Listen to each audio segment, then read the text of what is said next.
Hello guys, இன்னைக்கு day 12 of doing calisthenics for every day and also day 3 of learning a perfect muscle up. நான் video போட்டே கிட்டத்தட்ட ஒரு 3 நாள் ஆகுது. ஆனால் அந்த 3 நாளுமே நான் ஹோம் ஒர்க் அவுட் பண்ணிட்டு தான் இருந்தேன். ஆனால் என்ன பார்க் போய் ஒர்க் அவுட் பண்ண முடியல. ஸோ நான் வீடியோ போடாதனாலாம் ஒர்க் அவுட் பண்ணுவேன், ஆனால் அதை இந்த சேலஞ்சில் ஒரு டேவாக கவுண்ட் பண்ண போகிறது கிடையாது. ஸோ எஸ், என்னால் ஒரு வாரத்தில் எவ்வளோ வீடியோ போட முடியுமோ நான் போட ட்ரை பண்ணுறேன். அண்ட் இன்றைக்கி எப்பயும் போல் பார்க் வந்துட்டு நார்மலான பேசிக் ஒர்க் அவுட்ஸ்லாம் ஸ்டார்ட் பண்ணிட்டேன். Push-ups and its variations like archer and diamond, squats, dips and pull-ups. And எனக்கு தெரிஞ்ச ஸ்கில்லெல்லாம் like elbow lever, crow pose, ஃப்ராக் போஸை திருப்பியும் ட்ரை பண்ணிவிட்டு டேரெக்டாக மசில் அப் ட்ரைனிங்க்கு போயிட்டேன்.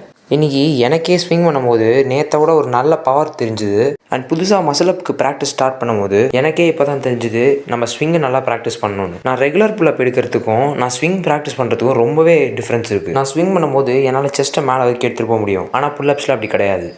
அண்ட் புல்லப்ஸுக்கு நான் சில வேரியேஷன்ஸ்லாம் பார்த்து வச்சுருந்தேன், அதை அடுத்த வீடியோவில் சொல்கிறேன். ஸோ இன்றைக்கி ஓவராலாக நல்லா கை கிளியற வரைக்கும் ஒரு நல்ல ஒர்க் அவுட்டை போட்டாச்சு. ஸோ நாளைக்கு வீடியோவில் சந்திப்போம். Until then from calisthenics, tata by.